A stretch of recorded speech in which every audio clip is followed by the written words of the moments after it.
get it in. Oh, I'm so pale. Can't remember what the outside looks like. Oh, we're live. Love that. Hello, everyone. It's Monday. It's Monday, and we are doing a one-off edition of, I don't know what we call this. It's not full-on Scoutcast, but it's not Scoutcast match day either. I think Scoutcast might be tomorrow night, but stay tuned for that. But tonight, we've got a dedicated hour of FPL chat with Toby Margetts and Seb. Seb, how do I pronounce your surname? Seb, how you doing? All right, mate. All right, pal. Matisse. Wassel. Wassel. And is that an English surname? I don't. Is there a story behind that? Oh, I mean, it's probably not that exciting. But when you're like year 7, year 6, or whatever, you have that project, look up your family history, look up your family name. So I went after that and came back with it's Scandinavian and Viking, and Wassel stands for the main sail on a Viking longboat, wassail or whatever. Years later, my girlfriend then did further research and was like, oh no, it actually just means from Worcester. Oh. So you can take whichever one you want. I'm going with Viking. Definitely go for the Viking one. Love that. And Toby Margetts, any history behind the name? I don't know. I get told it's a bit French, but yeah, that's about as much as I know. To be honest with you, it's a pain in the ass because no one can spell it. Like you say it over the phone, you get called Margate. My mum, whose name not kind of linked to it, Francesca, she got Frank Chester Margetts once, Mr. Francesca. Yeah, it's a complete nightmare. And yeah, poor old my girlfriend Emily, if she ever inherits it when she's when she gets a ring on her, then she's in trouble. Yeah, we need to talk about the ring on her situation off air, just in case she's watching. I can see the French vibes though with the glasses. Yeah, I'm feeling that. I don't know. I feel like I'm the least French bloke going, to be honest with you. Ooh la la. Yeah. I mean, it is International Week, so it was only right that we went down this path. But tonight's show is all about FPL, but not FPL Game Week 30 or 31. It's about now and the end of the season, okay? So, look, many of us don't have wildcards. Some of us do, like Toby. If you do or if you don't, that doesn't matter. We're going to be giving you our best picks between now and the end of the season. So, yeah, great if you've got a wildcard. You can change that team completely. If you don't, then, of course, the players we're highlighting in this show might be some of the players you want to transfer in. They might be ones you take a 4-point hit for early. They might be ones you mark from game week 34 onwards, whatever. We want you guys in the chat to let us know who you're bringing in, but we're pretty much going to be spending a dedicated hour looking at our favourite goalkeepers. We will be picking our top 3.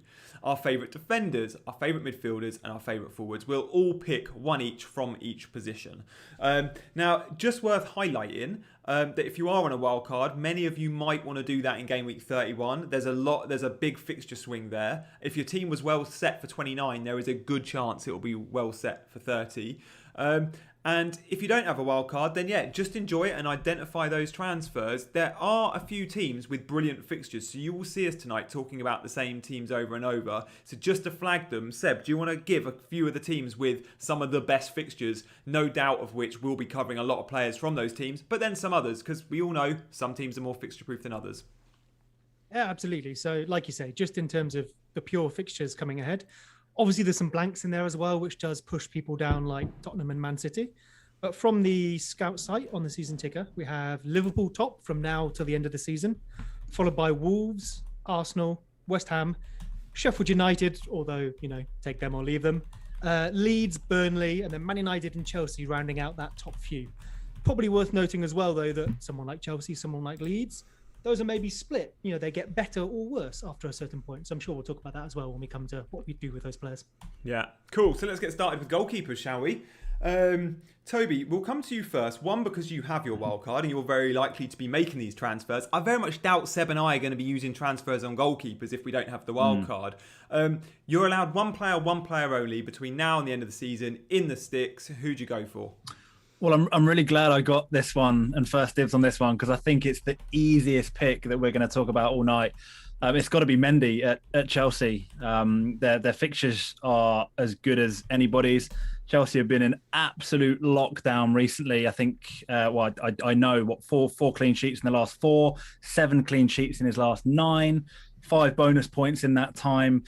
Their run as well, looking at it from 30, West Brom, Crystal Palace, Brighton, West Ham, Fulham, Man City in 35, Arsenal, Leicester and Villa. The next 5 are all games that you look at Chelsea and think that's got clean sheet written all over it. Thomas Tuchel's come in and got Chelsea kind of on lockdown, right? I think maybe a lot of people expected him to come and score a lot of goals, which he hasn't, but they haven't been letting any in at all at that end, which has meant that they're winning games by, the odd goal. So yeah, it's got to be Mendy for me. I think if you're on a wild card and you're not picking Mendy, there's a bit of an issue there. We were talking about it off air. There really aren't that many picks to consider. I think if you're on a wild card and you've got Chelsea spots freed up, another kind of beauty, I guess, of the Chelsea team in a way is that there aren't really any attacking assets that you're looking to get in probably on a wild card. Timo Werner, no. Ziyech, no.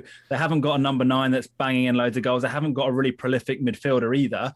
I think we're going to see a lot of people doubling up, maybe even tripling up. I have entertained it on a wild card, tripling up on Chelsea defensive assets. You did watch the England game. I think Gianni's got.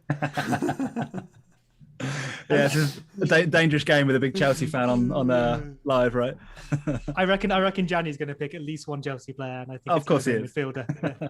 I will say, I won't drag up the stats now. You can probably find them, but I wouldn't maybe pick him before the end of the season. But Timo Werner, you're saying about no strikers. His stats in the past have been very impressive. We know that. He's performed just about over XG. So far this season, he's underperformed his XG by something like 5.5 goals. So if he gets priced at 8.5 million, maybe he even gets made a midfielder next year. I'm keeping an eye on him. I'd maybe like to see him be good at the end of this season to encourage me for next season. But hey, we're not talking about next season yet. He would definitely drop. Interesting that he's not started for Germany in the last 2, i.e. the last 4 days. They've had 2 games. Havertz has started both of those. Werner's come on as a sub, I think, in both. Havertz is looking great, by the way. But we'll get to Chelsea later, and midfielders. /forwards. So Tobes has gone Mendy in goal. Yeah, I mean, there's no point in even going into more detail on that and discussing him, because I think we're all in agreement we would be going him, as Tobes said. I think he's only conceded 1 goal in the Premier League, 1 own goal, and 1 goal maybe was a pen or... No, it was... Minamino from Southampton is the only goal he's conceded from an opposing player, not from his team. So, yeah, Mendy's cheap as well.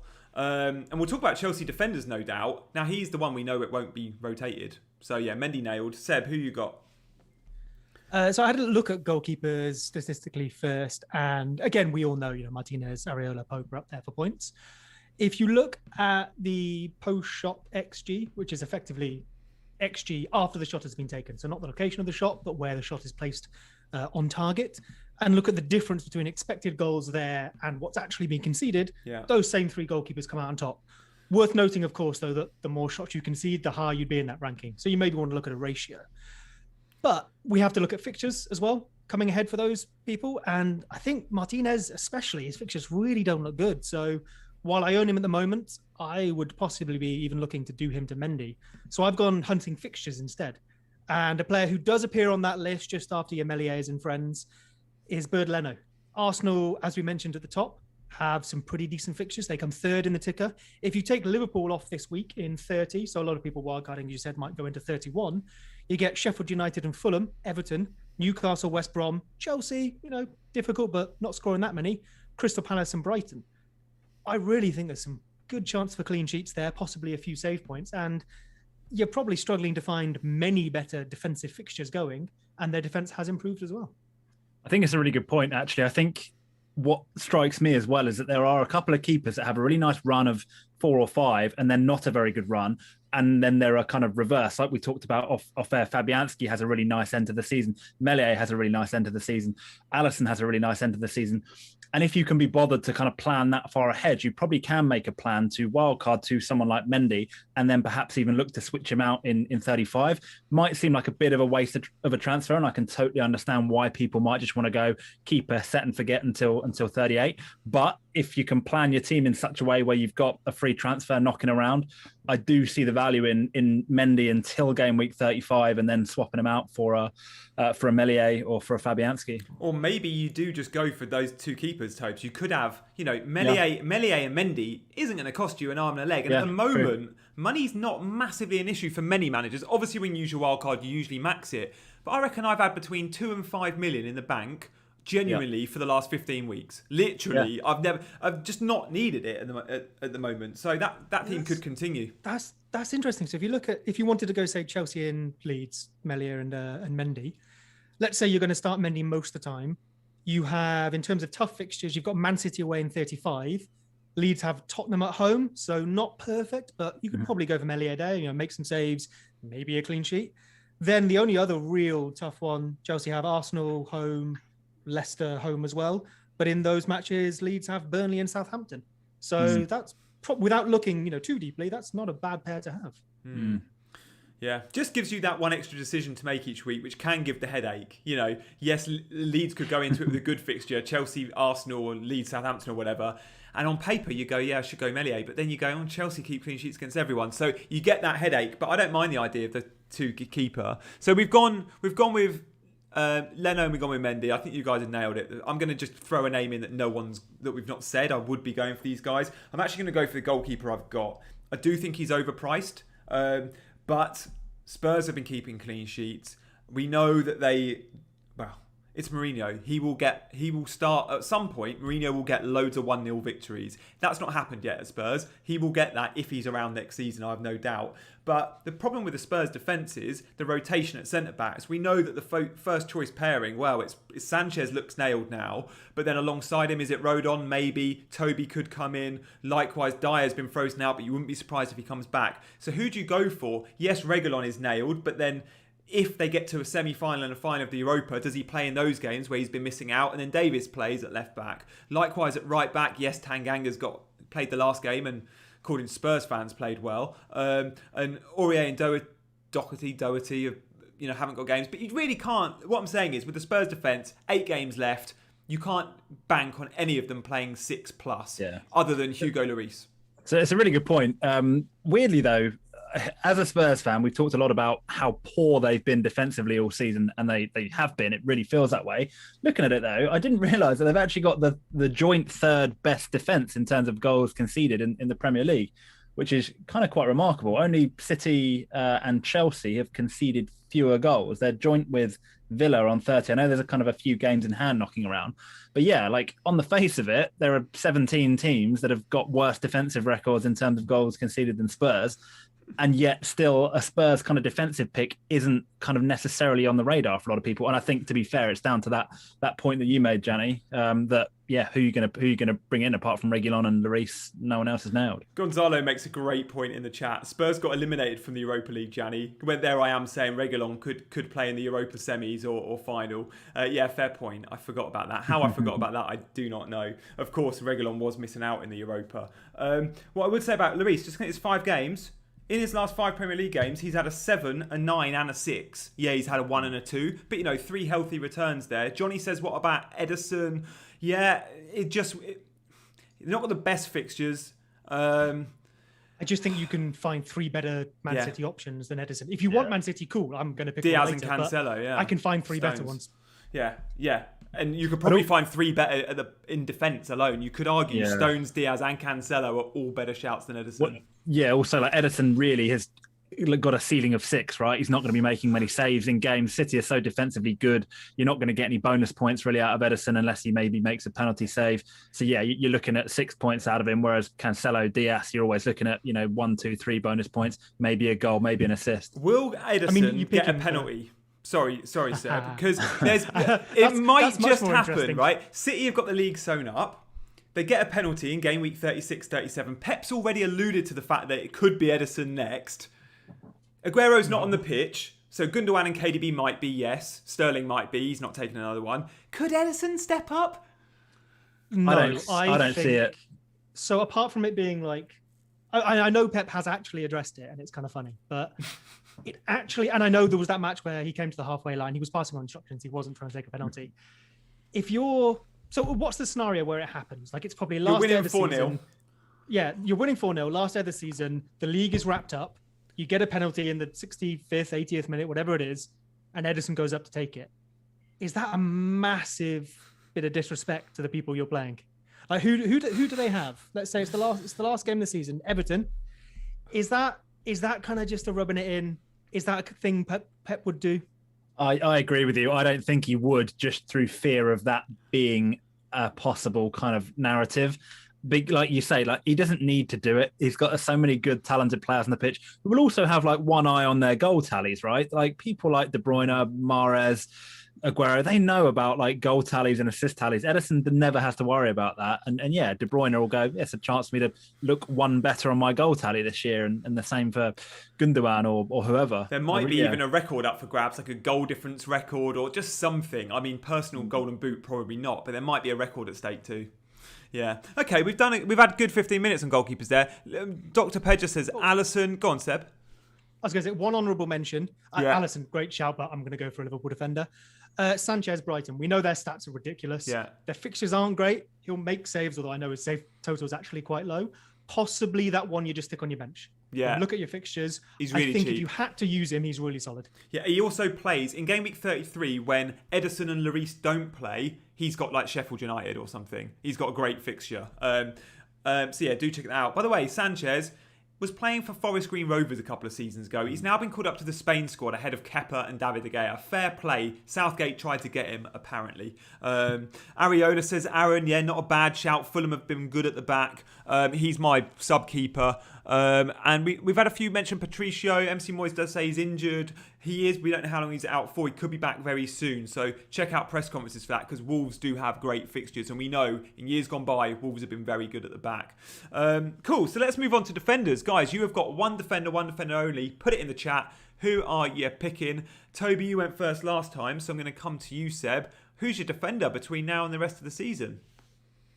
So I feel like this is kind of really straightforward. It feels like cheating almost. They're one of the best defenders from the last couple of years. I'm going to go with Trent Alexander-Arnold. Liverpool's fixtures are possibly the best in the league. And despite probably being underwhelming this season, we know money isn't an issue. So him being 1.5 million more than someone else, no stress right now. His XGI for the season is 6.66, excitingly, which is more than Cancelo with 6.29. He just loses out per minute, but we know Cancelo doesn't play all the time, and you do need those minutes for defenders. Yeah, I think he's probably pretty much nailed on for them, or as close as you're going to get. He's been improving as well, so that XGI number has been improving towards the season as the season's gone on. The combination of some great fixtures, his pedigree, those improving stats. I think if you're wildcarding and have got... Oh, hello, got a bit excited there. Yeah, I did. Sorry. The monitor's literally strapped in with tape. So if I nudge the desk, the monitor goes and so does the camera. So yeah, Fantasy Football Scout sent me the computer without a screw in. So thanks, Scout, for that. One day it will collapse. So yeah. And great stats, by the way, Seb. You're getting all these from the Scout members area, I guess. Yes, indeed. Yeah. So I think I've rounded up anyway. I think Trent Alexander-Arnold is pretty straightforward. If you've got a wild card and you've got the funds, have a look at it, see if you can fit him in. Okay, nice. I mean, so the chat's about 20 seconds behind Seb, and I had asked one defender only. The first three people, Leo, Harry and Aaron, to all right, put Trent. And then we've had Rudiger, Kabak, Diaz, Vestergaard, Rudiger, Aspi, Shaw, Tierney, Rudiger, Trent, Cody, Aspi, Creswell. Loads of names in there. Tobes, I don't think we have had one. Stephen said Azpilicueta, Trent and Castagna. We haven't had many for the bloke you're about to go to. Johnny says Nat Phillips. Who are you thinking, Tobes? Well, do you know what? I said to you I was going to go for Castagna, but I actually am not. And I'm going to go with Nat Phillips. And the reason for that, it sounds like a weird one, and it's probably not really the point of the show today, but he is literally like one of the first names not on the team sheet, one of the first names in my squad, because he's 4 million. He's played 90 minutes in 3 out of the last 4. Obviously, he's not going to play 90 minutes until between now and game week 38. But as I say, he's 4 million. Liverpool, as Seb rightly alluded to, have probably the best fixtures going between now and the end of the season. Nat Phillips will play the odd game here and there. When he doesn't, who cares about having a £4 million option on your bench? Having looked at it, my plan is to play 3 at the back for as much of the season as I can. And I'm going to have the likes of Shaw, Rudiger, Castagna, Cancelo in there. You're never going to be in a situation where you're going to need to probably have Nat Phillips playing. You're going to have someone else that you can call upon. And so, yeah, given that he costs 4 million, might pick up the odd 6-pointer here and there. I just think he's a bit of a no-brainer. He's obviously an enabler that allows you to do better things elsewhere in your squad. But yeah, for that reason, he's almost weirdly a very, very important member of my wildcard squad because he is so cheap and yet at the same time could offer really great value. We don't know what's going to happen, whether Fabinho is going to be playing at centre-back between now and the end of the season. Kabak's going to get a lot of minutes back there. But yeah, obviously we're looking at Matip, Gomez, Van Dijk. We're probably not going to see them until next season. So yeah, I just think we're going to see the lad get some minutes. I don't rate him very highly as a footballer, but 4 million, you don't need to. He can be my third sub all day long. I like that. I guess my one question on him would be, I know this is obvious because he's a bench player, so but you're going to have to start someone or pick someone that's going to start ahead of him most of the time, even if he comes off the bench for them. So who would be? Maybe it's not quite rotation because you've got a whole bench, you can sort it out. But if you're picking a Liverpool defender, you're going to start them most weeks, possibly apart from Man United, Arsenal. So who are you expecting to come in to replace him when you do pick him and he doesn't play? Yeah, well, I mean, just looking at it now, so going from 31, because that's when I'm going to be wildcarding. So in 31, you've got Luke Shaw is away at Tottenham. So that feels like quite a nice one to have Nat Phillips starting. In 32, he'd be benched. In 33, I would be starting him and I would be benching. So that's when we've got Gundogan and De Bruyne blanking. So that kind of takes care of itself in 33. And then, I think in 35, I'd be starting him and benching Rudiger, who's away at Man City. It does kind of line up quite nicely, particularly if you're going with the likes of Shaw and Rudiger. So again, in 36, Shaw is away at Leicester, Nat Phillips away at West Brom. You're probably going to be starting Nat Phillips in the hope that he plays. If he doesn't, you're going to have Luke Shaw coming in. He does. If you're looking to bring in probably the likes of Luke Shaw and Rudiger, Nat Phillips actually has kind of quite a nice level of rotation in terms of if he does happen to be starting, great. Nat Phillips is going to have a lower team. If not, you're falling back on the likes of a Cancelo or a Shaw or a Rudiger, who's probably got a tough game. But as we've talked about, Chelsea are going to keep clean sheets even against the big boys. There's a good chance Manchester United will as well. So no big deal. That's fair. I think the only thing that would disappoint me is, and I know I nicked Trent, so not unfair in this game, not fair in this game, sorry. But if, say, for example, you start him against Newcastle at home in 33, he doesn't play, Liverpool keep a clean sheet, Trent goes and gets an assist or something, I would feel, hey, you could have both. But I would, in this game we're playing here, I would feel like I'd missed out on some points there. Yeah, I think that's a really fair point. But again, it almost kind of doesn't count because of his price point, 4 million. It wouldn't stop you from getting Trent Alexander-Arnold. I don't think you would have them both if you wanted Trent. Nat Phillips wouldn't stop you from getting him. The only thing that might stop you is if you are planning to do the double up on Salah and Jota, which I know we're going to get to, and there might be a bunch of people considering that on a wild card. I don't think it's a bad shout. Obviously, you can't have 4 Liverpool players, so that might stop you if you're looking at the Jota Salah double up. The fixtures are great. This is already sounds like a Liverpool loving, and we haven't got to midfielders yet. But genuinely, we're probably all backing them to get top 4 or very close to. I don't know who drops out. I don't know if Leicester drop out. I can't see Chelsea dropping out, and I can't see United dropping out. So we don't know, but we all expect Liverpool to put up one hell of a fight. Of course, they are still in Europe. The fear for going back to Phillips, the only fear is that actually he does become a bench player for Liverpool because Fabinho is moved to centre-back and he plays next to Kabak. Personally, I don't think that will happen, and I think Phillips will get the minutes. But there is, of course, that concern. Henderson is also out for a long time, which helps you out, Tobes, as well, because we've seen him playing centre-back. So, there we are on 2 Liverpool defenders. I'm going to... Oh, yeah, that was it. Of course.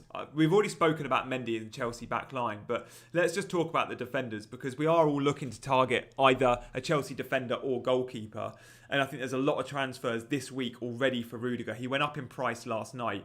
So let's talk about the players that we could be looking at if we're looking at Chelsea defenders. We've got 4 or 5 minutes to talk about this. Now my pick is Rudiger, and that's based purely on value and minutes.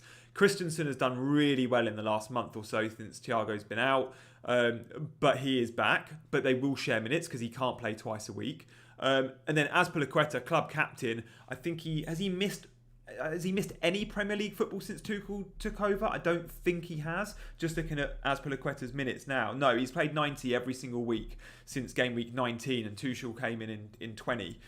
So Azpi's the only one to have played and started 90 minutes every game. Rudiger's missed one, I believe. But for the value, I would go Rudiger over Azpilicueta because, Rudiger might play one fewer games. I wouldn't be surprised if it's the same. They each get 7 or whatever. But for set piece threat, Rudiger trumps Azpi all day long. For assist threat, Azpi is more advanced as the right-sided centre-back versus the left-sided centre-back. We will see some of those deep crosses. But without us playing with like a proper number 9, unless Giroud or Tammy does start, then Azpi's crosses probably aren't going to get much attention, as they did, for example, when Morata played, and we saw the Azpi-Morata link up all the time. For me, it's Rudiger. Would you guys disagree with that? I mean, we haven't spoken about the fullbacks, so we'll get to them in a sec. But if we're looking at the 3 centre-backs, or the 4 centre-backs, if you include Thiago Silva, would you boys be looking at Rudiger as well? Seb, I'll come to you first. We've identified what Chelsea and Liverpool here basically for the defence across us. And I think that's indicative of, how we play FPL. You identify a team for defence and maybe individuals for attacking points. Obviously, when it comes to, say, an attacking wing-back, there's a bit of a crossover there, but we reckon Liverpool and Chelsea have got good enough fixtures, good enough defence. So it only makes sense that we're looking for another Chelsea player. So then the question is, how nailed on are they? And you've identified it there. I think Azpilicueta and Rudiger. Azpilicueta the most nailed on, but then just cheaper Rudiger. I'd point out that Azpilicueta does get the bonus points. Although if you're thinking Rudiger gets a goal or two, he probably also gets some bonus with that. The wing-backs do attract me, although worth keeping in mind that Hudson-Odoi, who could play wing-back some of the time, isn't a defender. So you're looking at Reece James on that side, who is great. But if he only plays half the matches, I'm not sure I can take that gamble. Likewise with Alonso. I really like Alonso. I really want to pick him. But if I miss the match where they keep a clean sheet and he comes on for 1 point, which he did do one time, or I get the match where they finally concede a goal and he doesn't score the goal I was hoping for, I could end up 20 points down on just having gone with Azpilicueta or something like that. So I think I'd go safe. I love Alonso in FPL. Really dislike him as a footballer, but in this system, I don't mind him as a footballer. In the back 4, he's just shocking. But going forward is what he's good at. Tobes, he wasn't called up to the Spanish squad as we expected. He's had a nice rest. Chilwell, of course, will have played minutes at England. Against West Brom, I'd say Alonso's probably 70% likely to start. But then we just don't know beyond that. And we don't know where he rotates with Champions League. But he does seem to be picking Alonso against weak opposition. And Chelsea have got such good fixtures. It's hard to spot patterns if he's going for Alonso's height or against weaker oppositions. But Alonso is edging Chilwell. He's the only fullback we'd be looking at, I'm guessing. Are you tempted? A little bit, but not enough, I think, to go against Rudiger. I think for all the reasons you said, the minutes, he's absolutely nailed on. I think it would maybe depend a little bit on your situation. We're obviously getting towards the business end of the season now. People are going to be keeping an eye on mini leagues and whether they're, need a bit of ground to make up. If they've got a very similar team to those around them, you might look at Alonso as a bit of a differential, and knowing that he is capable of quite explosive returns. He'll be on set pieces. He's the kind of player that can easily pick up a sort of 15, 16 pointer out of nowhere. And that could do wonders for you if you're looking for a differential and looking to gain a bit of ground in a mini league. But if you're doing okay, which I am this season, then I'd be looking to play it safe. And I think Rudiger is, I think between now and the end of the season, Rudiger will score more points than Alonso will. Probably just based purely on minutes. The points per game, Alonso probably will edge it, but how many will he play? I was really tempted on Alonso, I must admit, but the more and more I think about it, the more likely I probably am to go safer on Rudiger. We've had a good point from Leo, and you are right to an extent, Leo. Alonso always starts versus low block teams. He'll start against West Brom. West Brom's terrible right-hand side equals Hull. Look, you're right. I don't think he always starts against low block teams, but he does tend to. He also tends to start against teams that play a low block are usually teams that are quite good in the air, and Alonso has been picked because of his height. We have heard Thomas Tuchel say he's in the team because of his aerial ability over Chilwell. So there's probably a bit of a coincidence there. I would just say on that, that's one of those things that I remember hearing that. I picked Alonso for 1 week before I wildcarded. He was dropped, wasn't he? And I remember hearing Tuchel said something like, "Oh, I pick him for his aerial threat," and that's one of those things that sticks in your brain. Yeah. And you always come back. Sheffield United, 28 minutes. Yeah, it was that. Exactly. So I thought, well, he always plays against the teams with aerial threat. I think that they've played 3 of them and he missed 1 of them. That's not a great return. That's not enough for me to go, oh, he's dead set to play against the teams with, aerial threat. Yeah, looking at the last few fixtures, Alonso, the ones he's missed in the Premier League, it's a fair point, Leo. He missed 26 against United, 26 against Liverpool, the double, and 28 versus Leeds. 3 teams that he knows will come out and play. So, Leeds, Liverpool and United, absolutely none of them are low block. He did miss the Sheffield United game, and he did miss the Wolves game. But yeah, I mean, it's an interesting one. Definitely one to consider. And also, you can't forget Chelsea's Champions League. Will he play against Porto? Probably in at least one of those legs. And then does that mean Chilwell comes in the Premier League fixtures either side of that fixture? It's a risky one. If you go minutes, we're all kind of set on Rudiger. So they're your defenders, guys. We've gone for 2 Liverpool lads and Rudiger. We're going to... Go on, Seb. Any final points? I'll just going to throw you a little look at Everton and West Ham. West Ham, we know have been solid. They've got okay fixtures. Everton, especially before the sort of second half of the last few games that are left, they have Crystal Palace, Brighton, Tottenham, Arsenal, Aston Villa, Sheffield United and Wolves after that in the second half. Someone like Luca Dean, if you can combine that decent defence with the prospect of attacking returns, he would tempt me. Yeah, Luca Dean's staying in my team. I've also got Pereira, who, yes, he's flagged, but if fit, I think Pereira or, as Toby mentioned, Castagna could become good options. We know Leicester are playing with wing backs. It's a back 3 for Leicester. Both Castagna and Pereira very high. Castagna did start for Belgium the other day. And by the way, Rudiger has started both of Germany's games, I think. So I wonder if he plays the third in terms of minutes there, if he'll be due a rest. But he seems to be fit and ready to always go. Who've Germany got, Seb? They've got one more fixture, but I'm guessing... Let me have a little check for you. I don't know if it's a qualifier. I do my best to ignore international football. Fair. When you're looking at that, we'll start thinking about midfielders. And guys in the chat, let us all know your midfielders. Aaron, by the way, final thought on defender. Dawson, West Ham. Yeah, West Ham haven't got bad fixtures at all. An absolute own goal machine, though, isn't he, at the moment? Dawson can't stop scoring own goals. Own goals and goals. He's done one. Yeah, indeed. Germany have North Macedonia. So that could be Rudiger's rest. You'd expect some of the squad men to come in there. And likewise, Havertz might get a rest and Werner starts. So, Tobes, midfielders, you're up. Yeah. So my pick is going to be... It kind of feels weird saying that this isn't going to be a popular pick, but it's Salah, who, as we know, has been in pretty horrible form recently. 12 blanks in his last 15 outings. In that time, he's averaged 3.7 points over 15 game weeks. That's, getting on for half a season. That is absolutely unheard of for the likes of Salah. And of course, he's at a very premium price tag, as you'd expect him to be. But yeah, it's one of those where you can't really ignore Liverpool's fixtures. And it just feels like he's not going to keep going in such bad form. You just sense that Liverpool are going to pick up. They kind of have to. They can't keep being as bad as they are.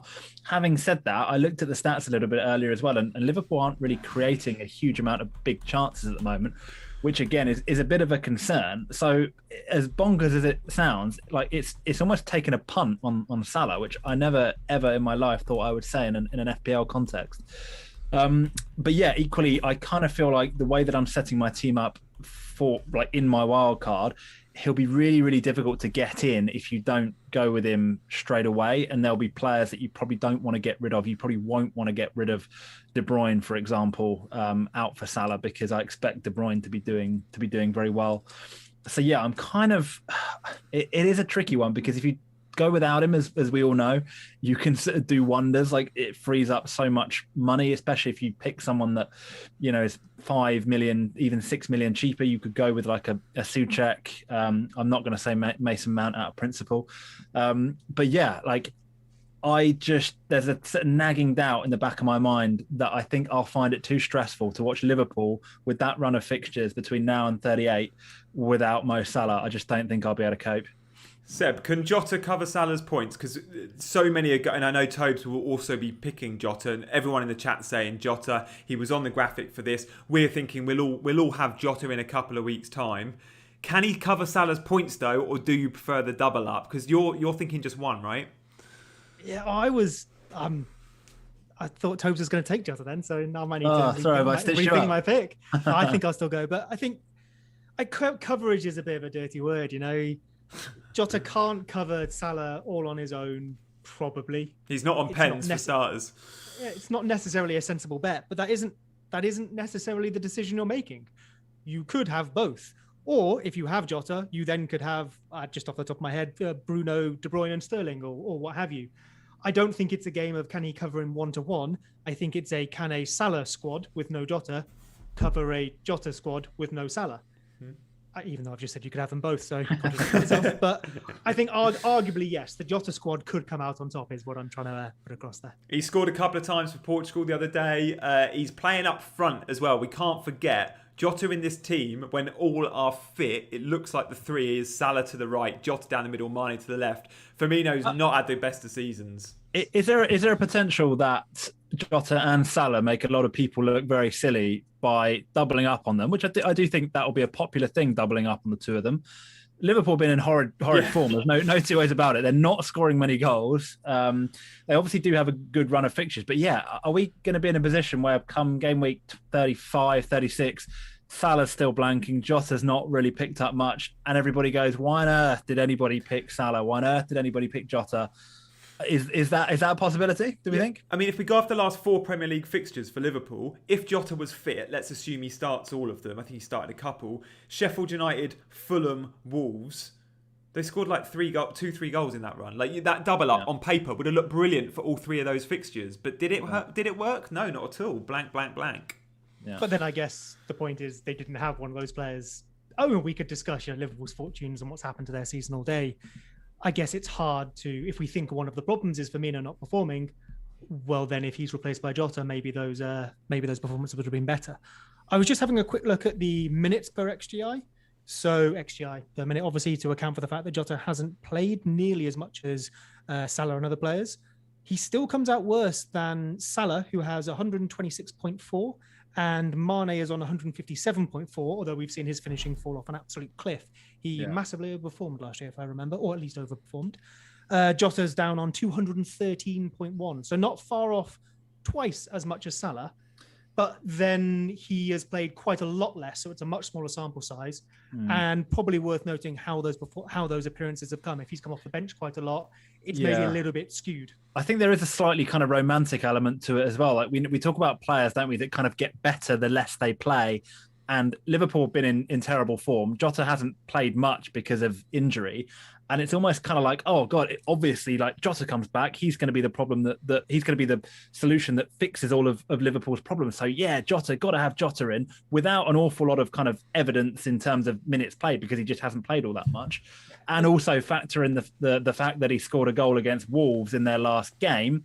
That kind of leaves that fresh in your mind where you think, Jota in good form going into the international and 2 for break. Portugal. Yeah, got a couple for Portugal. It's kind of easy for Jota, I think, to be front of mind without necessarily having a huge kind of wealth of good stats to back up his inclusion. It's the old Owen Hargreaves thing, when he was not in the England team. I think we had a similar thing with Gareth Barry, was it? Gareth Barry was injured and became the best midfielder in England because we weren't playing well without him. I guess maybe that goes back to the difference between Salah and Jota, though, for me. If you pick Salah, maybe just because of the budget you've tied up, or the fact that you'd probably be more likely to give him the captaincy, I feel like he has to do well for your team to do well. Jota, I possibly wouldn't captain him, and maybe that's just a bias. Why wouldn't I if I'm going to captain Salah? Maybe just price, which is not a sensible way to approach it. But Jota feels like if he underperforms, I could get away with it because it's only a few million. I'm covering it. I've got my money elsewhere. You've got one extra premium in your team.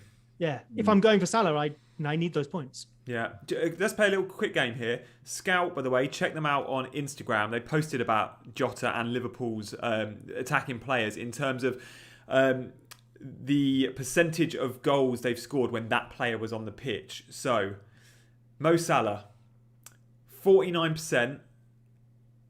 Yeah, when Mo Salah's on the pitch, he's played a part in 49% of Liverpool's goals. It's pretty big, almost 1 in 2. Yeah. Is Sadio Mane higher or lower? Lower. Lower. Yeah, so only 29%. Is Diogo Jota higher or lower than Mane? than Mane. I'm not looking right because that's where my thing is. I think he's higher than Mane. Yeah, I think. I'd say higher. Yeah, he's 46%. Yeah. Huge, like really close to Salah. So Diogo Jota's played a part in 46% of the goals Liverpool have scored when he's on the pitch. Almost identical to Salah at 49%. Now, of course, he's not on the pitch much, and when he has come on, he's come on as a sub a lot earlier in the season where you get more goals in the latter part of games. But yeah, I mean that just shows us that Salah's still a good pick, and Jota is too, but Mane probably isn't. And Firmino, so 27. The thing with Jota for me, which just caveats all of this, doesn't prove it either way. In terms of over 80-minute performances, 7 in the Premier League this season. All he has to do is not score for 3 games, and those stats fall off at a massive cliff. It'd be almost 50% of his a third of his appearances when they're accounted for. Point. So we're working with a small amount of data, and also he's looking at when he scored his goals, 10 minutes off the bench against Arsenal, then he comes off for 20 minutes against West Ham and scores a goal, and then he gets 1 against Leicester, 1 against Brighton, and 1 against Sheffield United when he started. Yeah. Those are not the hardest fixtures. 2 are off the bench, and they all come before game week 11 when Liverpool didn't look anywhere near as bad as they do now. Yeah. You could say again, well, Jota got injured, they looked bad. I think it's maybe more complicated than that. Yeah, you could also argue though Salah, a lot of his, or 4 or 5 or 6 of them may have been pens, but yeah. Okay, good stuff. So Seb, you were Jota, right? Are you done with your midfielder, or are you thinking someone else? No, I'm going to stick to the guy I was going to go with, which is I've talked about him enough, so I won't explain too much. But Kevin De Bruyne. I don't even need to look at City's fixtures. It's City. It's Kevin De Bruyne. Fixture proof is not the thing I'm going to say, but he'll score an assist against anyone. Yes, I know he hasn't scored that many goals this season.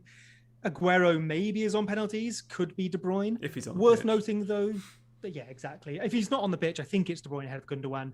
I don't even know if he necessarily needs it though. His assists, his assist potential and the assists he returns are often enough to bring you enough points.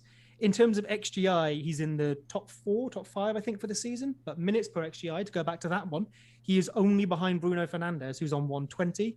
De Bruyne is on 123. Salah, we mentioned, is on 126. De Bruyne spent some time out injured. So it's basically just been underperformance in terms of finishing. And then if we look at the last few matches, we know he scored 2 against Southampton, benched against Fulham, scored 2 against Gladbach, scored against Everton, and then for Belgium, got a goal against Wales and an assist against the Czech Republic.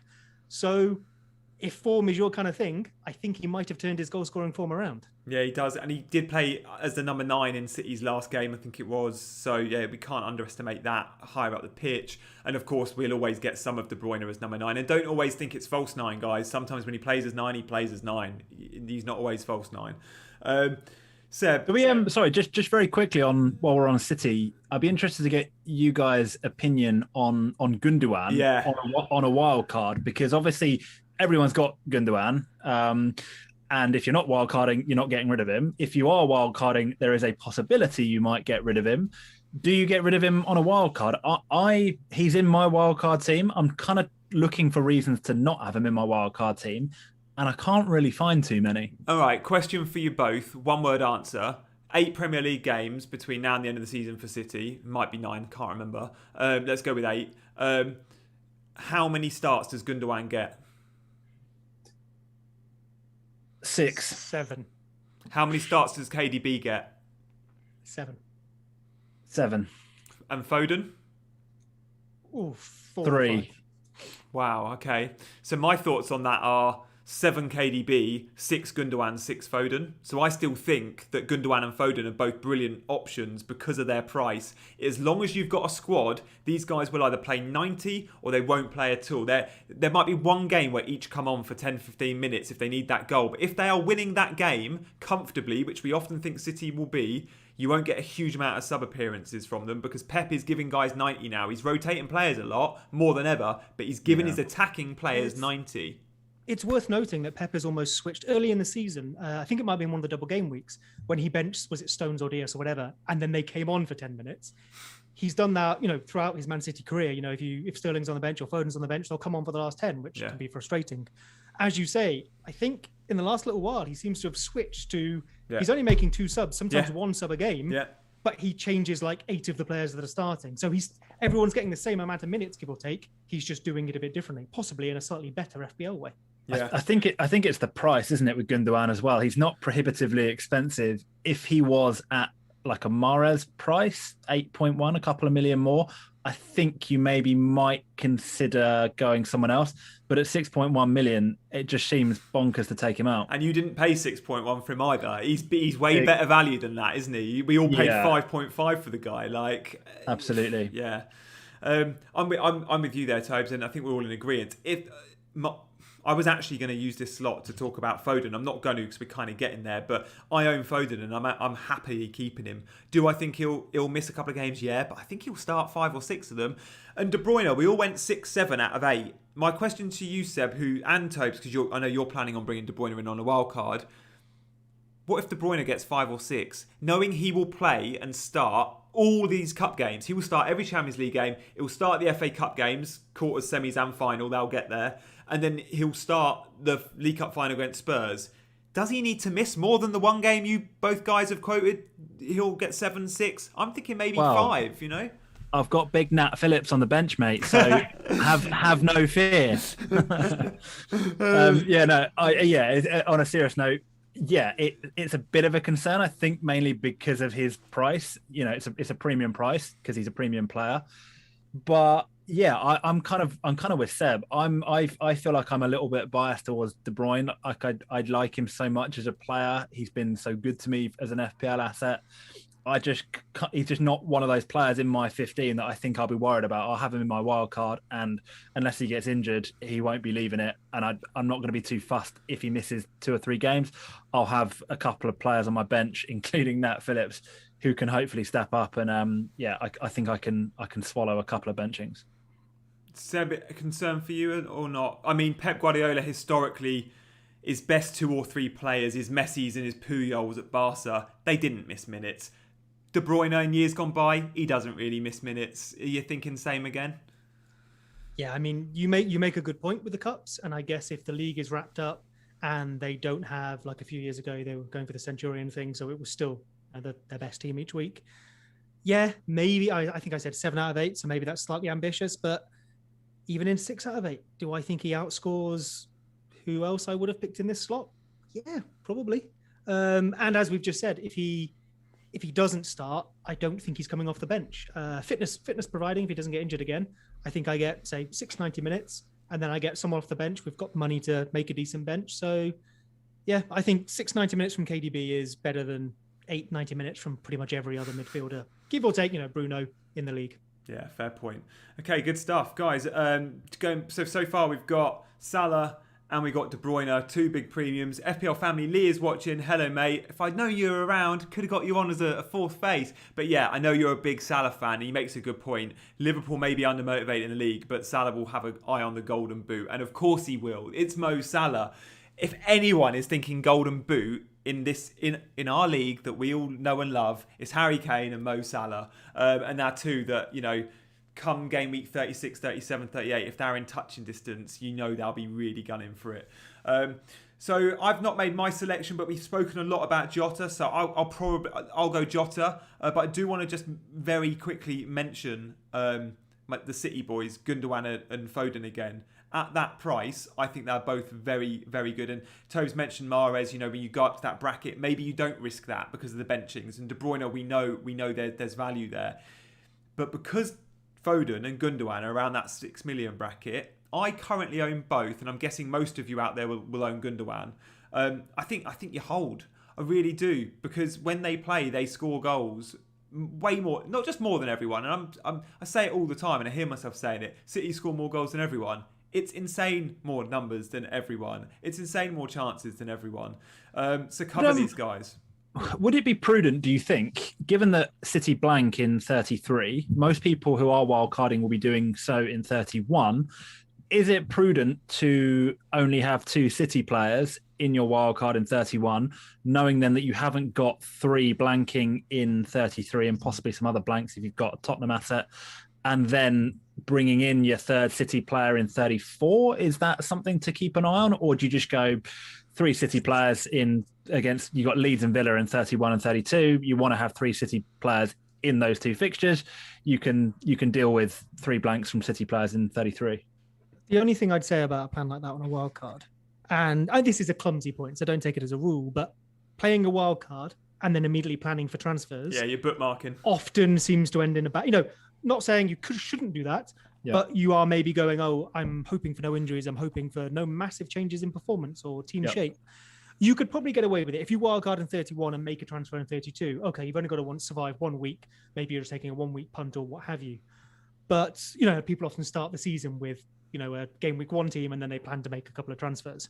But if you're holding that transfer for a couple of weeks, there's cups in there, there's Europe in there. There's double game week announcements as well, Seb. Yeah. No, that's a good. I didn't think of that. That's a good point. And if you're holding, if we're saying De Bruyne isn't the one you're going to have, you're holding a lot of money in there. If it's a cheaper player, maybe. Not saying don't do it, but you have to be flexible with it. If you plan for it, you maybe need to be able to go in a couple of other directions too. Yeah. Not saying don't do it, but don't do it. Guys, we've got 11 minutes left to talk forward, so let's move straight on. You'll be pleased to know our forwards aren't going to be Liverpool players and aren't going to be Chelsea players. So we're going to speak about some other teams, and I've got a sneaky feeling the likes of, West Ham might come up. Let's see. Seb, over to you. I'll take the West Ham one for you then. I knew it was. I hadn't asked you, but I knew you'd go Antonio. Yeah, there you go. I mean, I like my numbers. Antonio comes out ridiculous. He actually comes out just behind someone I think someone else is going to mention here, but small sample size. Werner? Not quite. So Antonio for this season has an impressive XGI. Again, if we sort by minutes played, we know he's been injured. He has mins per XGI of 122, which is only behind Vardy and Iheanacho. Come on to them shortly, maybe. West Ham have okay fixtures, but the great thing about Antonio is that I mentioned earlier, with De Bruyne and fixtures, Man City and fixtures, I don't know if it matters for Antonio. He scored twice against City. He scored against Arsenal. He got, 2 assists against Tottenham? Someone can work this out for me, but per match against the top 6 versus the rest of the other 13, if you take away West Ham, I wouldn't be surprised if he has more points against difficult teams than he does easy teams.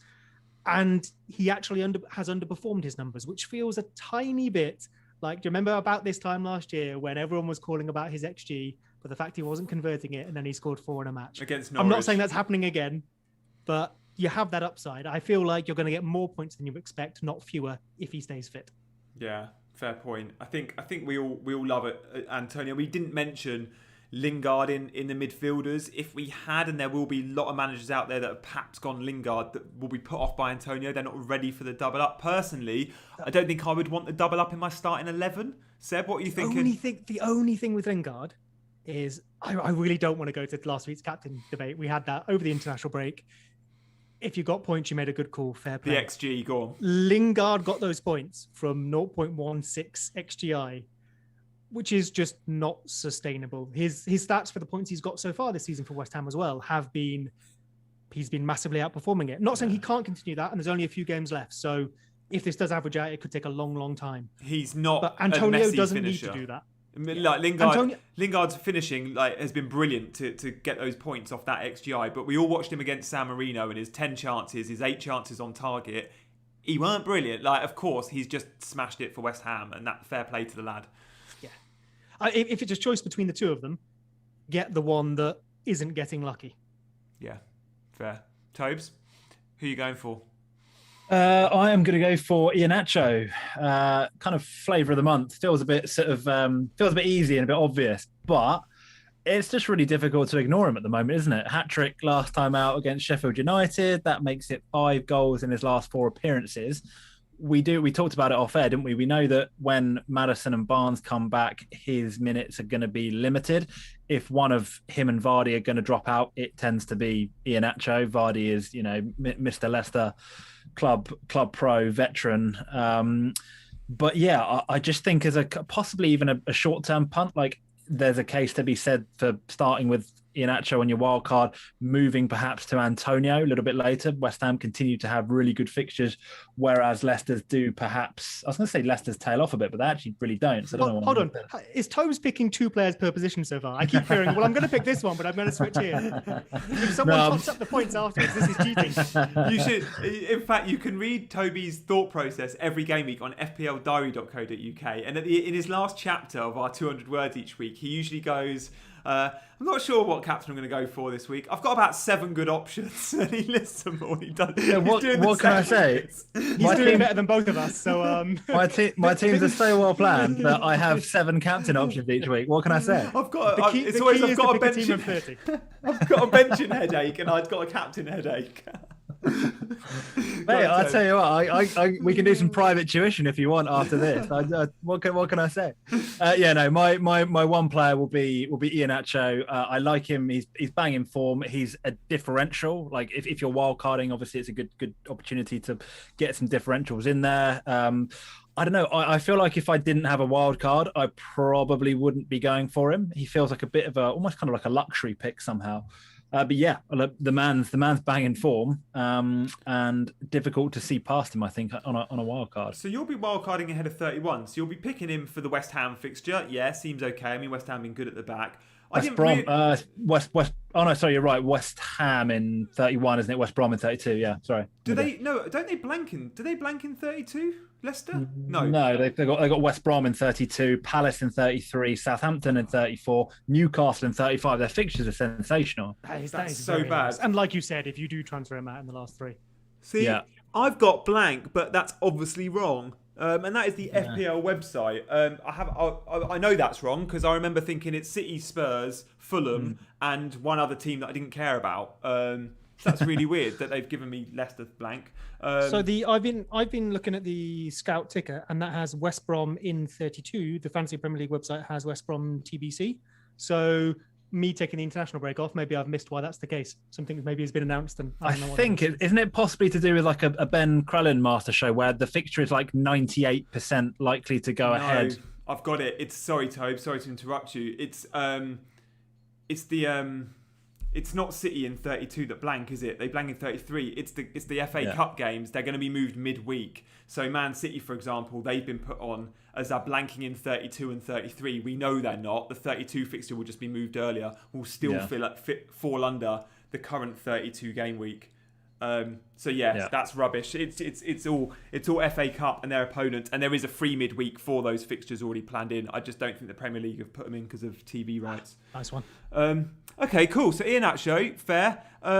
We've only got 5 minutes, and I'm still going to give my striker. But very quickly, Seb, I'll get your thoughts on Iheanacho. Do we worry about him long term? Although, should that not be a concern because he's so cheap, Tobes can just sell him for a Bamford or whoever. Yeah, I mean, obviously Tobes has targeted some fixtures there, so you need him to be fit for those, available for those even. We were talking off air about Barnes and Maddison. I think we weren't certain when Barnes is back, possibly a couple of weeks, possibly much longer. Maddison looks more on the precipice of coming back. Only one of them coming back. Iheanacho possibly does keep his place simply because of how well he's played, although it has meant a change in shape as well, so we'll see. I wonder how well a Vardy, Iheanacho and a Maddison at 10 works. That's arguably 3 kind of players that really want to stay forward in a Leicester team that needs to work in a system. But yeah, you'll probably see Iheanacho start just based on the fact that he's played so well, and you cross that bridge when he comes to it. If he gets benched for one match, fine, he's cheap. We don't need long to talk about my forward. He's someone we'll all have between now and the end of the season for all 8 game weeks. I'm guessing we're all going to have Harry Kane.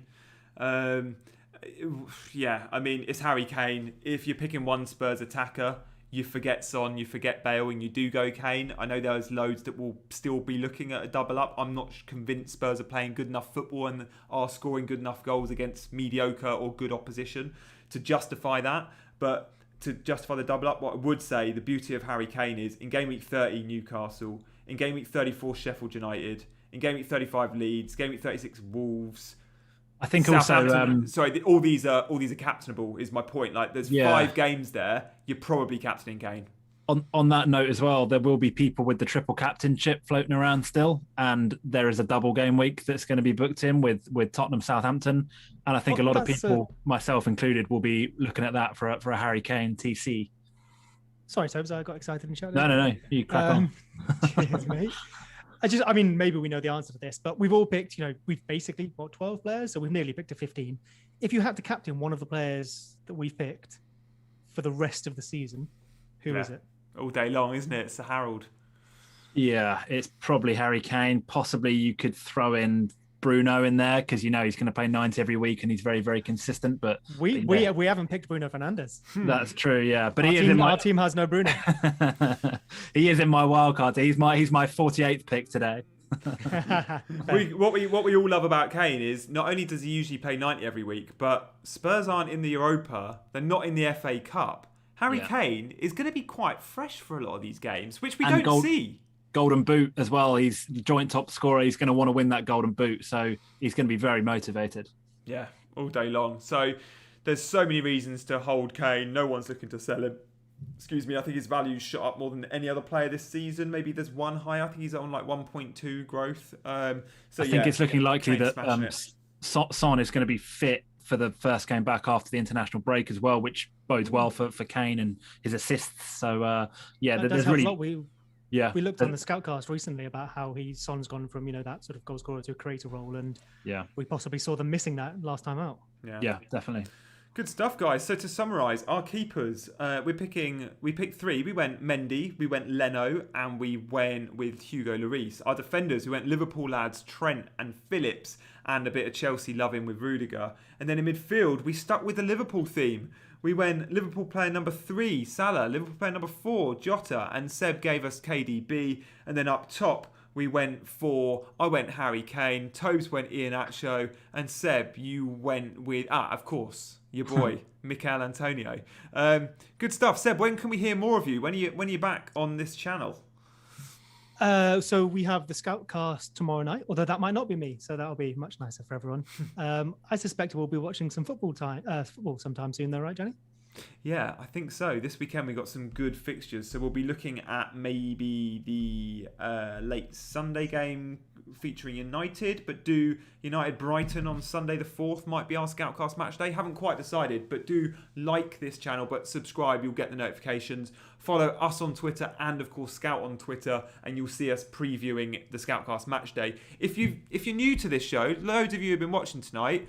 We're the three that usually do Scoutcast match day. So if you haven't watched Scoutcast match day, it takes place at like weekends, right? So we pick the best game of the game week, and you can pretty much watch us and watch the football. Most of you watch the football and just listen to us as we're talking about the game and all the FPL talking points of the best game of the weekend. So do look out for your Scoutcast match day notifications, usually on a Saturday or a Sunday. But good stuff. Thank you to my guest. Thank you, Toby. Thank you very much for having me. Pleasure. Good stuff. Thank you, Seb. Oh, well, thank you so much. Good stuff, guys. See you later. Take care. Have a good one. Yes. Good stuff.